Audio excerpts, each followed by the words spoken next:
Now I would like to present Professor Christoph Dietrich. The first presentation. Principle and clinical application for the electrography ultrasound, please.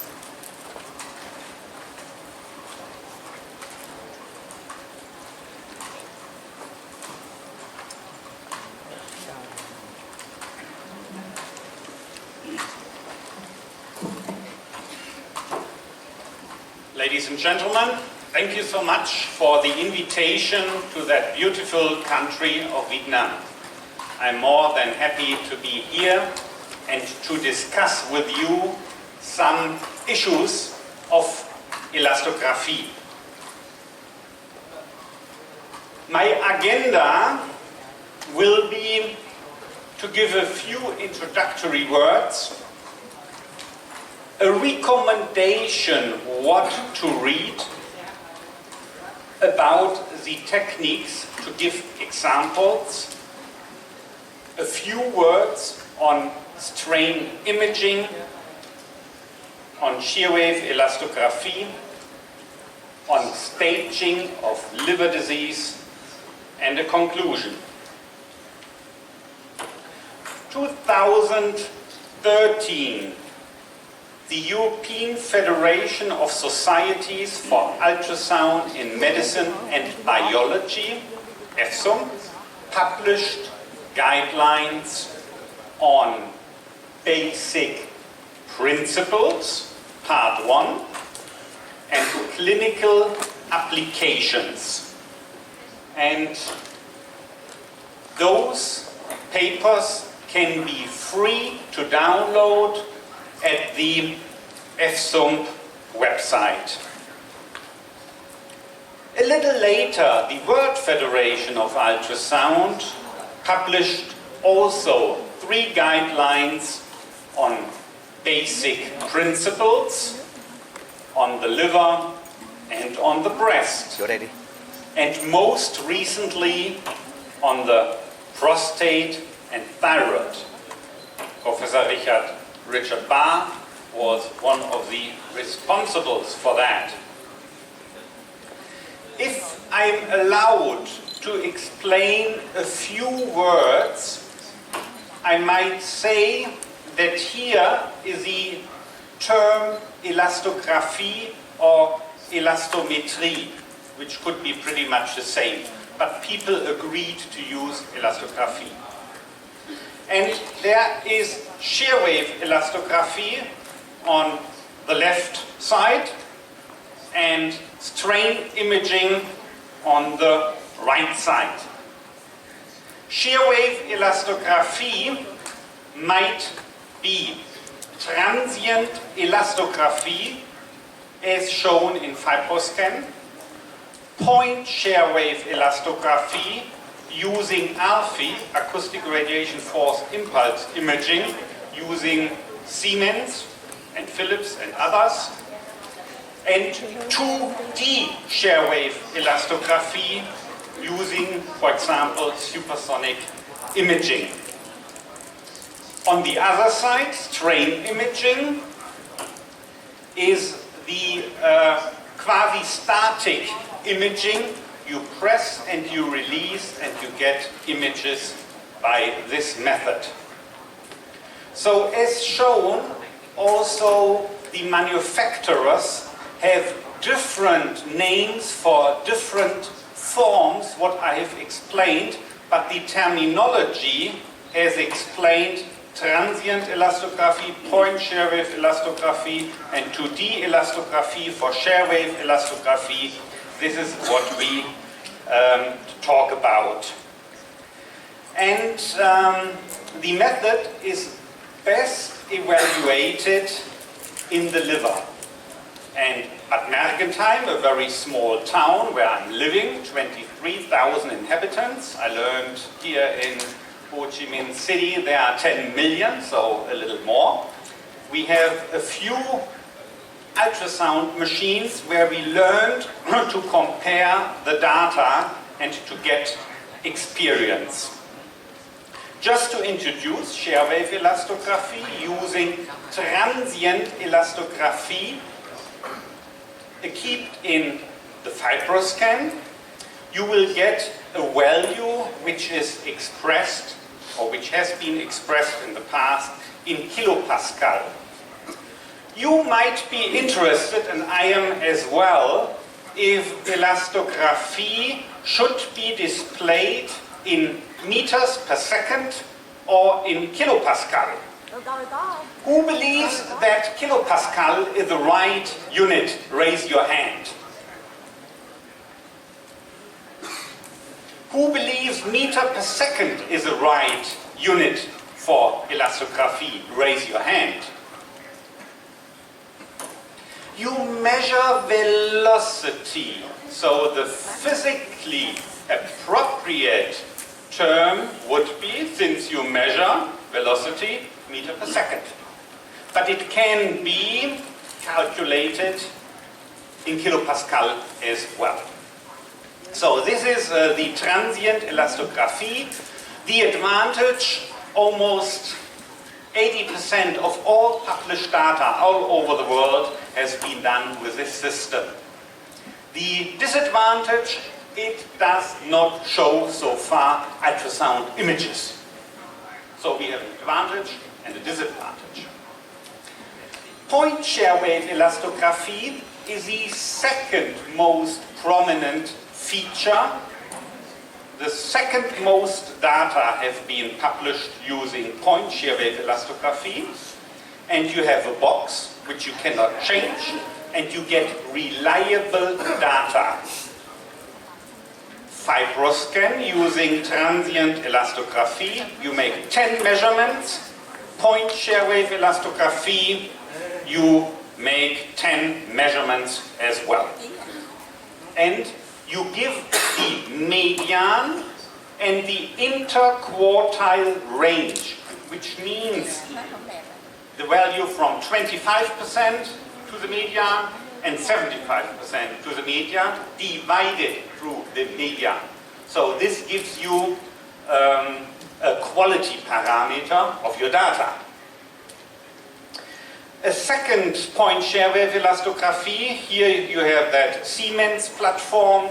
The Philips platform is pretty much the same. Here you have that Hitachi platform in the same healthy subject. Here we have that GE platform presenting in the same patient. Here we have that supersonic 2D images for the same patient. And here we have that Philips example, and here Toshiba, which is now called Canon. So what we did in Bad Mergentheim to get experience in healthy subjects and in diseased patients for all that different equipment to see what is comparable and what is not.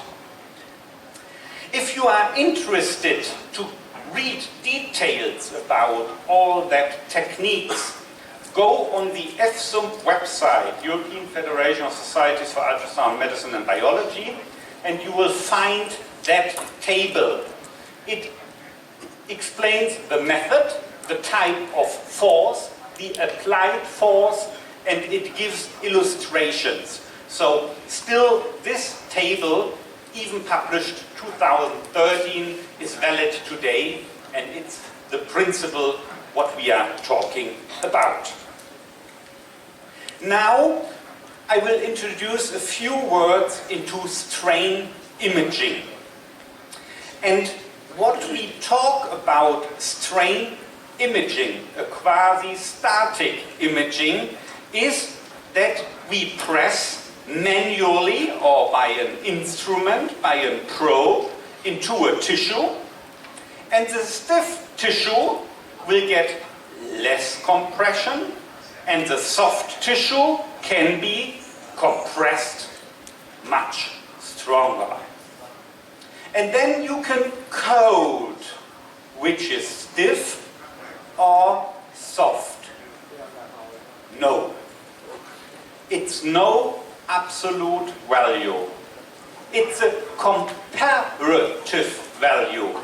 You compare this lesion with the surrounding tissue. And we see that the lesion here, blue is stiffer in that method, is stiffer than the surrounding tissue. So it's not absolute, a value, it's a comparison, stiffer or softer. Here you can see a lipoma in the stomach. And we would love, as we know that fatty tissue is soft, if that lipoma might display soft tissue as a proof of feasibility. And you can see nicely it is green and red, it is softer than the surrounding. So this lipoma in the inner layers of the stomach, without any biopsy, can be judged as soft, typical lipoma, and this has a consequence. We do not need to perform surgery, and we do not need to perform biopsy. So before we use such a new method, we should be sure that all our results have a consequence. And here we have a clear consequence, no biopsy, no removal. How to do it right, strain imaging. So if you look that this lesion is in the center of the probe, then you do it right. Because if you have a curved transducer, you press in the center and not in the periphery, then you have the real image. If you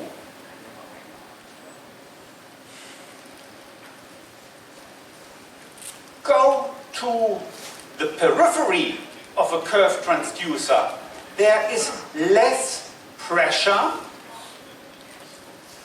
less deformation of tissue, and the system assumes it is stiffer because it does not move as much under compression. So always be sure that you perform strain imaging in the center and not in the periphery.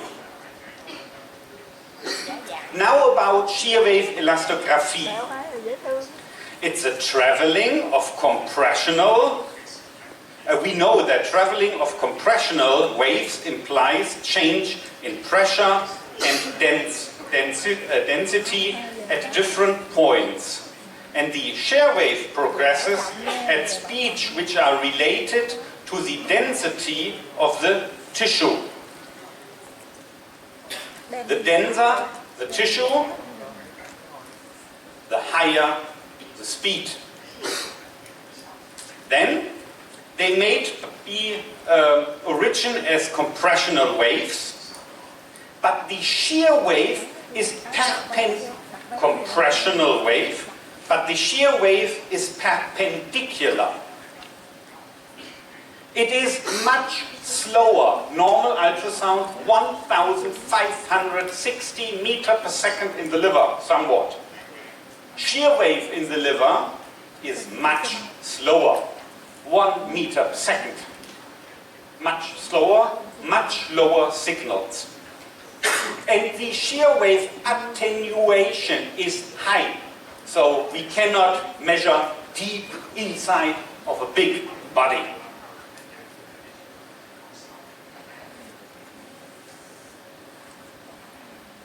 Now go through a few examples. Do you know where the FibroScan technology came from? It's a French company. What do you think about if you hear about French? We think about cheese. And it is a quality parameter of cheese they used that transient elastography in the manufacturing of that beautiful cheese of France. And then they learned why not looking for organs which can be nicely displayed. And then they made it easy. All over the world, ultrasound in many countries is done by radiologists. And they were thinking about the market of hepatologists. Radiologists are bright, smart, intelligent, and so on. Hepatologists are stupid and uniform. So they made a machine which you have only to press a button, boom, boom, boom, and then you can measure liver stiffness. And they made that apparatus called FibroScan for hepatologists for a huge amount of money, and it was sold all over the world.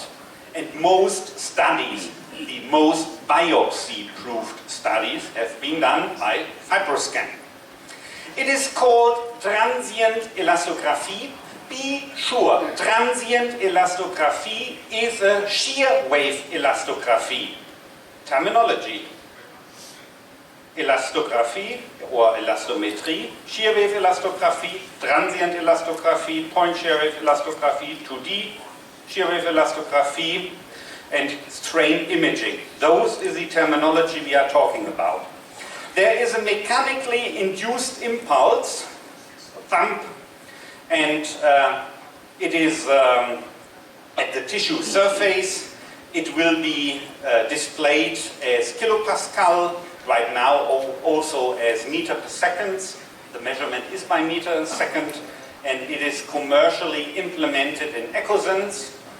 One might tell that GE and echosens right now produce a machine where the FibroScan technology is implemented in the GE technology, if you might be interested.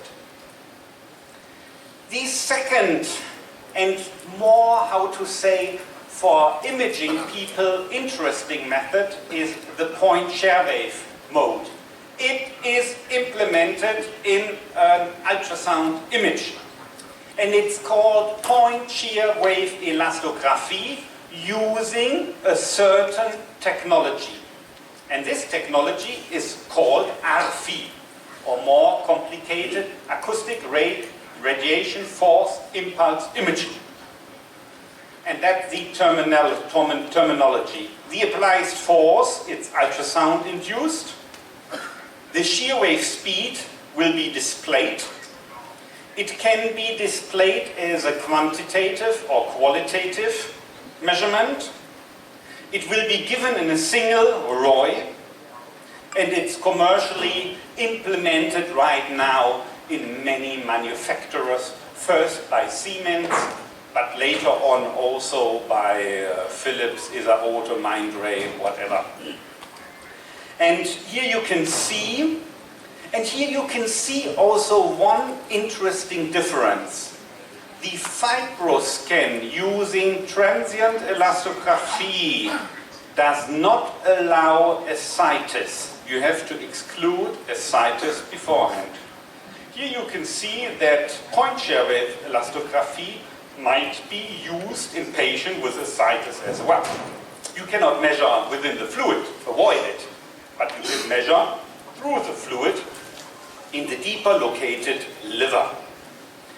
And it's called virtual touch quantification. If I go through all the terminology of the different companies, it would take more than 1 hour. But recall the terminology I explained by strain imaging, transient elastography, point shear-wave elastography, 2D elastography, then we cover all that names of all that companies. And here you can see that the velocity is displayed, the depth where you measure, and a little later I will explain where to measure, what to do, and so on. And right now, in the new versions, we have also quality parameters which are the interquartile range. One more time, we can use point Shear-Wave Elastography also in patients with ascites. And here you can see it's 3 meters per second. Here you can see in a healthy subject it's 1 meter per second. So we are sure that our results are good. The French manufacturer Supersonic had very fast computers. They were thinking not to use only a point, but they reflected, why not taking a 2D, an area, or a 3D, a volume, for calculating liver tissue. And the applied force is also a radiation force focus, which is pretty fast because you have to cover a larger area. And they display the shear wave speed. It's quantitative, and it is implemented not only in Supersonic, also in Siemens technology and in others as well. Here you can see an example of that T2D. If we look for no fibrosis, 0, you have that blue. If you see, and you have a homogeneous tissue, one take-home message: the quality of a parameter is very good in healthy livers for almost all systems. There's almost no error. The higher the fibrosis, the heterogeneous the liver parenchyma, and the higher the natural error of your results, because the liver is heterogeneous and gives you different values. So intermediate range, a little bit more heterogeneous. Look for F0, no fibrosis. Wow, homogeneous. A little bit heterogeneous, higher values. F2 or 3, it's getting brighter. F3 to 4, green to red.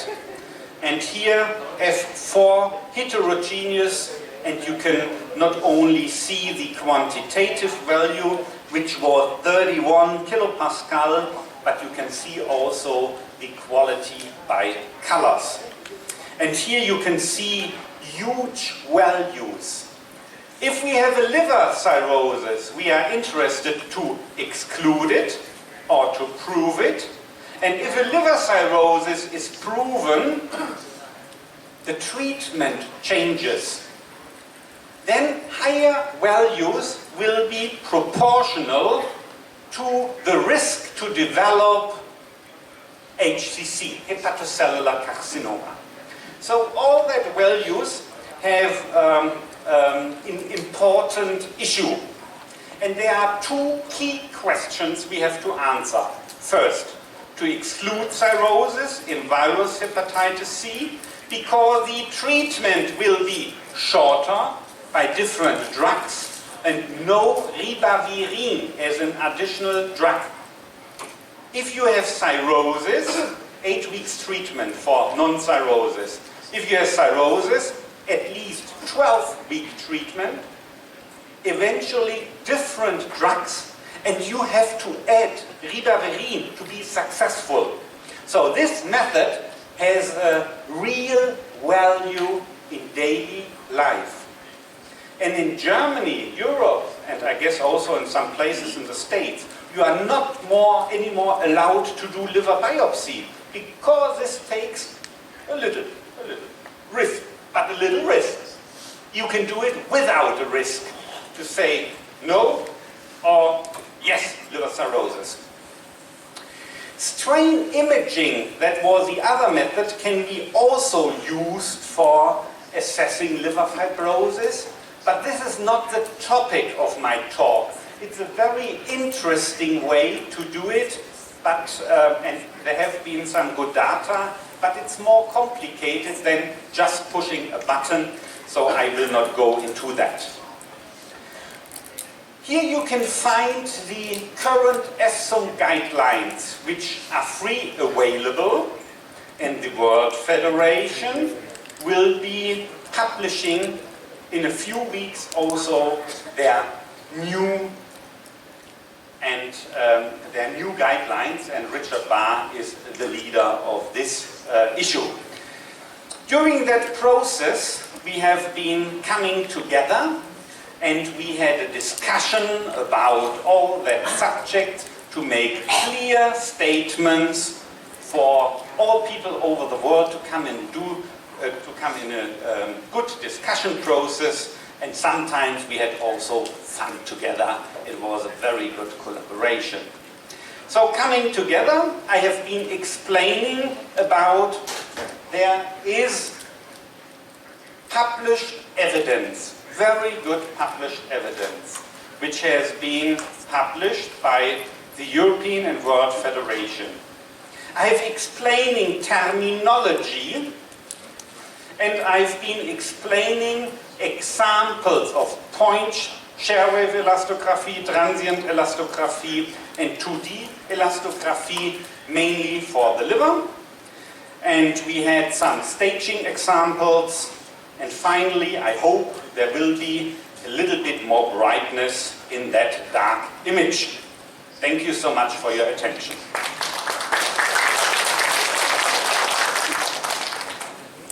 So I wonder about a discussion.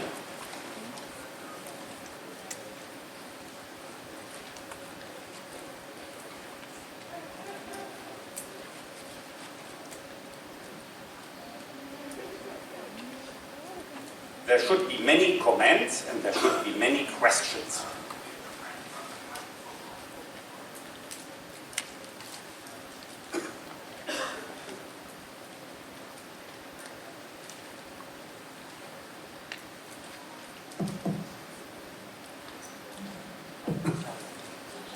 Thank you very much for your presentation. It's very clear for the basic elastography. And we will continue the second topic, and the discussion will be at the end of the session. Thank you. Thank you so much. So I will continue. Now we have already focused on the liver, and honestly, the liver, if you look through all applications, has a clear-cut evidence, a yes-no response. If we have low values, it will influence our treatment. It is of clinical importance. In other imaging methods, we have to find out. I wonder about your presentation, how clear we can answer questions in the breast, in the prostate, in the testis, and in other organs. There might be one question in your mind. One question. Why is red in my images stiff, and you Asian people feel in a very different way?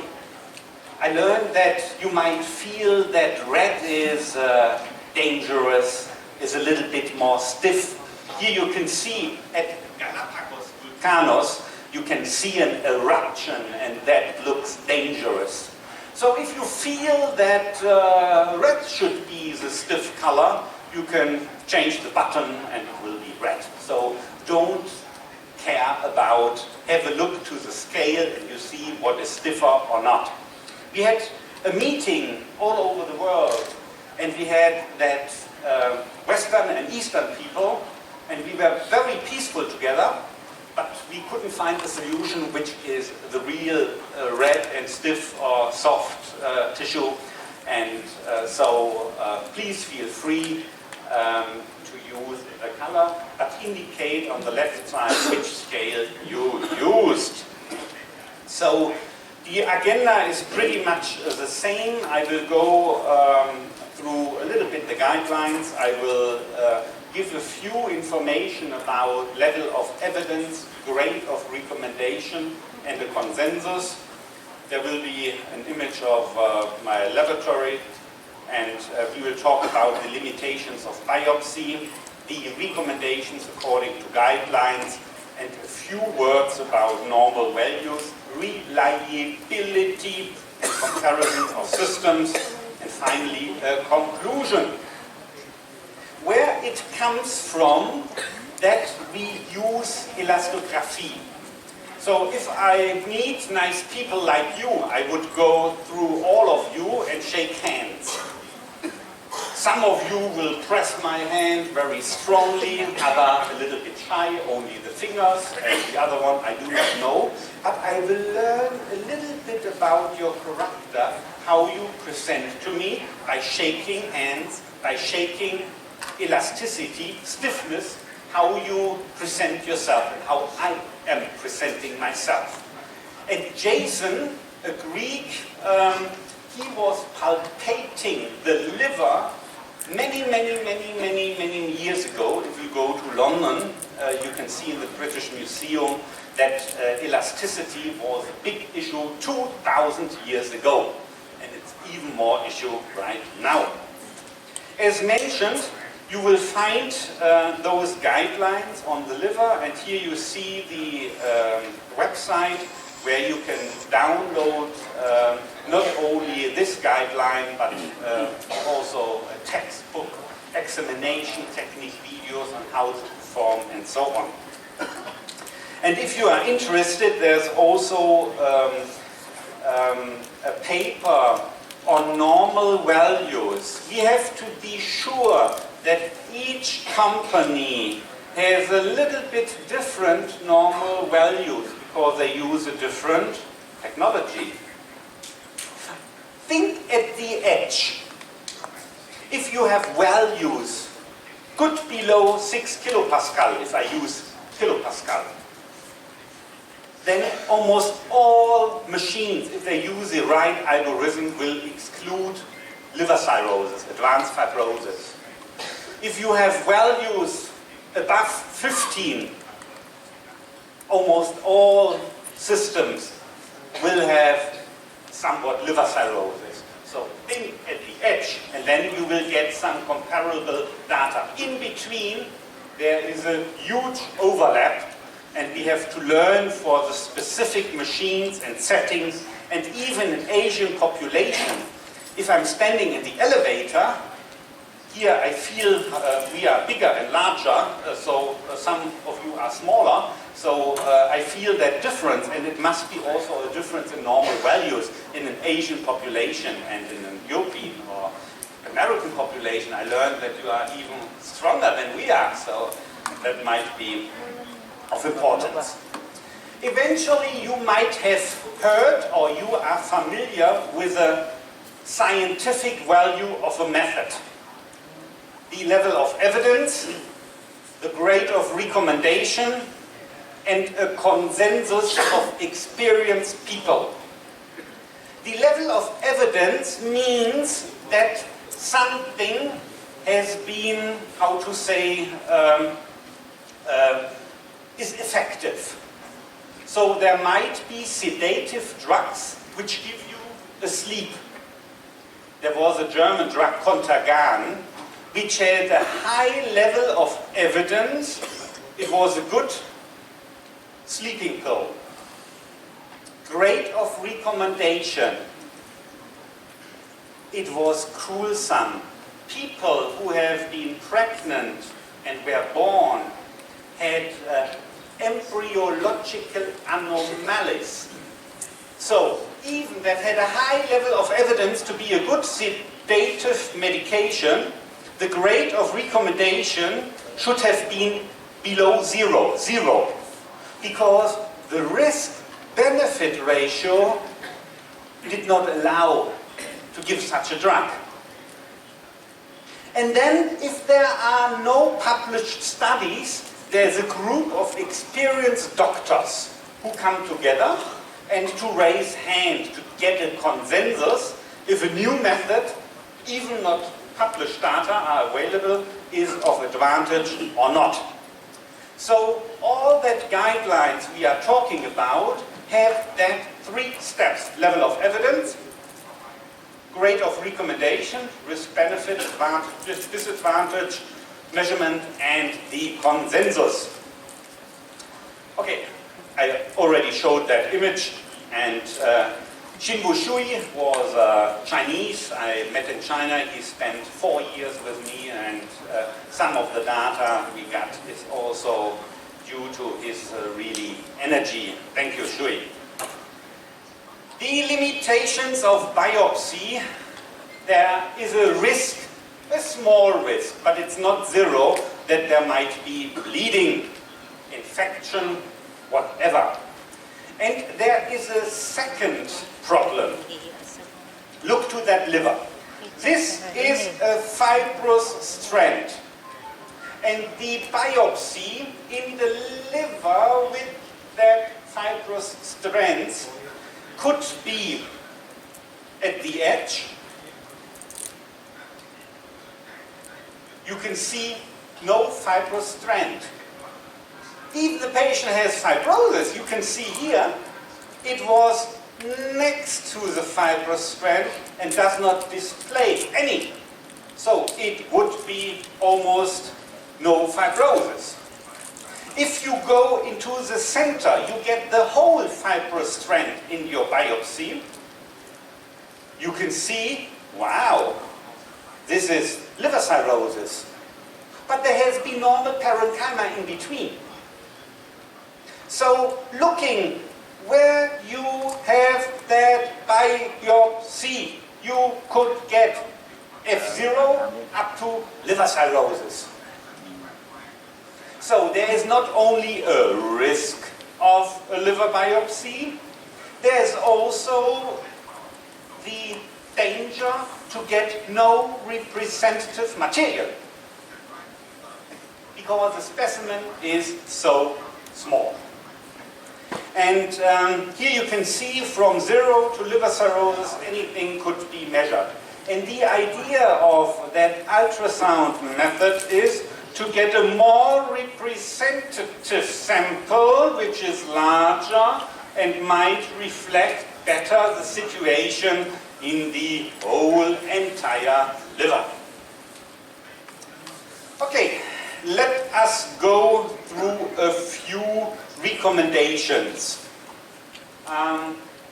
The examination should be done via an intercostal approach on the right side. Please do not measure in the median line. Do it right intercostally. And you can see there was a strong consensus, and we have pretty good evidence that this is right. Second, measure below the liver capsule, at least 10 millimeters, better 20. If you measure next to the liver capsule, the values will be stiffer. And you will not have, you will overestimate liver fibrosis, okay? Don't measure below 6 centimeters of the liver capsule, because the values will be lower. I showed you that Shear-Wave Elastography has attenuation in the depth, so the values will be worse. Go for a fast of at least 2 hours.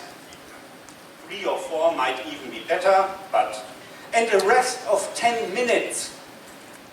If you come from jogging and do some exercise, there might be increased pressure and congestion of the liver, and you might have too high values, an overestimation. So rest is recommended and a fast is recommended. Before you do any kind of measurement, ask yourself, what is the benefit for the patient after I am performing this examination? Look for the benefit. You might think also about your benefit by doing this examination, earning some money. That might be also an incentive, but I'm looking for the patient. If you use elastography for a patient with hepatitis C, the question is to show if there's normal liver parenchyma, shorter treatment, other drugs, no ribavirin, or if there is liver cirrhosis. And then you have to change your treatment, you have to give it longer, it will be much more expensive, and you have to give, in some circumstances, genotype 3, for example, also ribavirin. So if I'm doing elastography in a patient with chronic virus hepatitis C before treatment, it has a clear benefit for the patient to know the result. That is what I want. And then before you do your examination, have a fast, have a rest, look for all measure below 10 millimeters of the liver capsule, and in your mind and in your knowledge, exclude liver inflammation. If the transaminases are 5 times higher, there's inflammatory activity, and the results may overestimate fibrosis. Exclude obstructive cholestasis. Bile duct should be normal. Exclude, most important, congestion. And exclude infiltrative liver disease. This is important to know before you push the button. The most important, if I would say that there is a single most important recommendation, then this is the most important single recommendation. Shear-Wave Elastography within the normal range can rule out significant liver fibrosis. That's it. That's the most important take-home message. Then the 10 measurements for Echosens, FibroScan, transient elastography, 10 measurements for point shear-wave elastography, for 2 shear-wave elastography, 3 measurements are recommended. So you have not to go for 10 according to published evidence and according to the guidelines. And as mentioned, you can see that the interquartile range, that means all that values between 25 and 75 divided by the median should be less than 30%. In normal values, you will be much better normally if you are a good examiner. In liver cirrhosis, you might get even higher values and you have still representative data because liver cirrhosis is heterogeneous.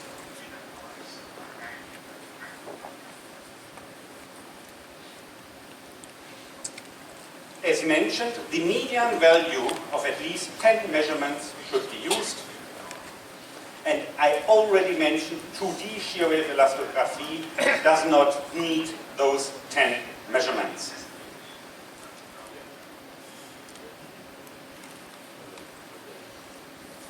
I mentioned the most important statement that all shear-wave elastography methods can rule out significant liver fibrosis. First most important. The second most important statement is if you have really high values, higher than 15 kilopascal, then the second most important statement is you can prove advanced fibrosis. To exclude, better. To prove liver cirrhosis, second most important statement. If you have excluded congestion, inflammatory activity, and so on. So the same is true with a little less evidence. First, transient elastography, second, point shear-wave elastography, third, 2D shear-wave elastography. But in a daily work, you can use all that 3 machines for those 2 questions, to exclude liver cirrhosis, to prove liver cirrhosis. And I mentioned the second important information is if you have 15 kilopascal or 75 kilopascal, the prognosis will go down. The higher the value, the more complicated is liver cirrhosis, the development of hepatocellular carcinoma, portal hypertension, and other complications. About normal values, I already mentioned. If you go into detail, you have to look for the technology. Even if you use a 4 megahertz transducer or 6 megahertz transducer, normal values might change. So be sure that you know the table of confidence, all that knowledge about your equipment, that you know your normal values. We have been summarized, it was a huge amount of workload, about 1 year ago, all that normal values, and this has been published in that paper. The reliability quality parameter has been published for different equipment. Here you can find the equipment of Hitachi. We have been going through that quality parameters, but this has been true for other equipments and technologies as well. And the big point was the interquartile range divided by the median.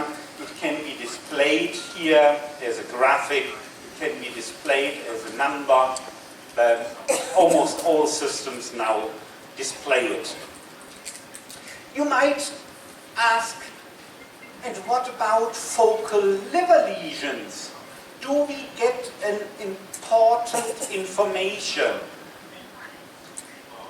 I would say yes and no. Here you can find a focal fatty sparing, and you can see normal values. So I use it very often in clinical practice to get additional information. But this information does not give you a yes-no response. Cholangiocellular carcinoma and metastasis in generally have the highest values. Focal nodular hyperplasia, FNH, is a local cirrhosis, displays very stiff values as well.